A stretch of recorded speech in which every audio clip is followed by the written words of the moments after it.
Networks on the victory. Take us through the first 5.5 minutes. You had the 5 3-pointers early. We thought you had a 6, then they changed one of them. It would have tied a Knick record for most threes in one quarter. I felt good. That's all I can really say. I felt good coming in, and shots were falling. Listen, I can appreciate shots falling, Julius. It's really fun to watch. You saw OG Anunoby. You felt like you had that rhythm. You had a little size over him. What were you thinking with that matchup? Well, just not really second guessing it. I've talked all year about just like playing fast and making quick decisions. And for me, if he was off of me, I was going to knock the shot down. And if he pressed up, go past him, get in the lane, make a play for myself and for my teammates. And then, Julius, it was Jalen Brunson leading the way in the fourth quarter. You've had so many big first quarters, and then it's Brunson in the fourth. Can you talk about how much he has meant to this Knick ball club and, in particular, tonight down the stretch?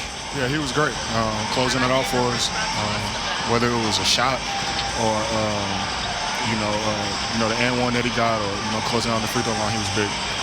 The way you guys are walking the ball up the floor, it reminds me a little bit of playoff basketball. Your half-court execution has been absolutely outstanding. How's it just so effective? Earlier in the year we were playing really fast, and our half-court we were struggling to execute in half-court, and it was hurting us down the stretch. So now we're more opportunistic when we run. Obviously, we still want to pick up the pace and get easy ones when we can, but half-court we're learning how to execute and play with each other. All right, thanks, Julius. Congratulations on the victory. Thank you, guys. Julius set the tone out of the gate in that first quarter with those 5 threes. I thought that was huge. I thought it gave us a lot of confidence. When a guy comes out like that, it sort of sets the tone for the game. And then if you couple that with the defense and the rebounding, and this team, if you put them in the open floor, they can score a bunch of points against you. So I thought that was huge for us. In the fourth quarter, Jalen had some big plays, and you talk about the 50-50 balls. He came up with the defensive rebound and offensive rebound. How big was he in the fourth? I thought it was huge. I thought the whole fourth quarter, I thought the start of the fourth, I thought the bench was terrific. Quick, Evan, Isaiah, Mitch was in there with them. And they were getting blitzed. Quick got going with the pick and roll, and they were played very unselfishly and sort of bought us some time, but gave us also a cushion. And then when the starters came back, Jalen and Julius, they were terrific down the stretch. And so Mitch threw out the monster rebounding game for him. And I thought Deuce hit timely buckets for us, but it was off. They played off the pass. And when you play off the pass, you're going to get rhythm. And so I think we made 16 threes. We got to the line 26 times. Probably should have been there a few more times. But, it was a good overall win for us. What did you think of the job Grimes did on Siakam? I'm sorry? When Grimes was on Siakam? Yeah. And Quentin, I don't want to overlook his contribution either.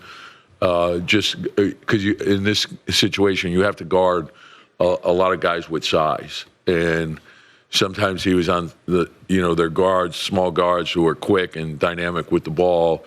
And then other times he was on Siakam or, Anunoby or Barnes. And those guys posed different problems. I thought he held his ground. I thought he battled. I thought he hit some timely shots for us. He's playing real aggressive and hard. And it gives us a different tone to our team. So Siakam and him, that's a huge size difference. He started a bunch of possessions on him. What gives you confidence specifically about his defense? His feet and his strength. And then, a guy like Siakam, I thought, you're not guarding those guys, those type of players individually. We have to guard them with our team. So the guy on him has the challenge of competing for everything, the catch, the dribble, the shot, and then the team has to also help. And so I thought we got in and we got out, and I thought that was huge for us too. And we know Van Fleet's a big shot maker, Trent's a big shot maker, so you have to do both. Be into stop dribble penetration. They attack the rim extremely well, and then get out and close to the line. And I thought we did that. Tonight, another example of what you were talking about earlier, that Julius gets going, starts drawing the double and finding other guys. Yeah, and I just thought, like, just his aggressiveness, let the game tell you what to do. But, like, I thought he came out with a tenacity, and he got going, and it got us going. So he got great shots. He moved without the ball. He hit the open man. He did a lot of great things for us. You mentioned the start of the fourth quarter. McBride hits those back-to-back threes. Do you see him getting more confidence in that?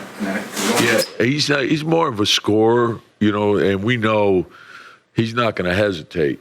And so I think the more he plays, the more comfortable, the more rhythm he's going to get. And I think the big thing is the team sharing. They do a great job. They're long, athletic, and they collapse. And so we have to move and we have to cut, but we also have to trust the pass. When one guy cuts, replace behind, and then get your eyes to the perimeter. And if we do that, then we should get rhythm threes. And then we knew when Quick got going that it's the fourth quarter. They're going to go to the blitz, and then we got to make sure we get to our spots. And then it's usually the second pass against the blitz that's going to get you a quality shot. Does that all feed into the balance that you had with all 5 starters and double figures and McBride having an eye? Yeah, and everyone, like I said, I thought our bench was huge for us tonight. Obviously Jalen and Julius, but Quick was terrific with the bench guys, and the bench overall played really well. And then Mitch got in there with the bench guys, so that we were mixing and matching, and it was pretty effective. When you went with Julius, like in the first 16 minutes or so, is it just riding a hot hand there? Yeah, and I knew I was bringing Jalen out, and I wanted to make sure we maintained our lead, so we went a little longer than normal. And then when Jalen came back, he came out. Late, a minute and a half left, Mitch fouls out. You went to Hartenstein. What was the logic behind Hartenstein instead of Sims? Did you consider Sims there? Yeah. And the other option was Deuce, to get, we felt like, okay, the 3, but we were also concerned about the rebound and to have an opportunity to do a little more switch into. So, but we're confident in all those guys. So whatever we think gives us the best chance, that's what we'll go with. Why do you think Isaiah gave you the best chance in that? Well, I just thought their size, the second shot, the dribble penetration, and then late, just we get another guy who's comfortable with the ball. We knew they were going to trap. So I think more skill on the floor, spread them out, and attack.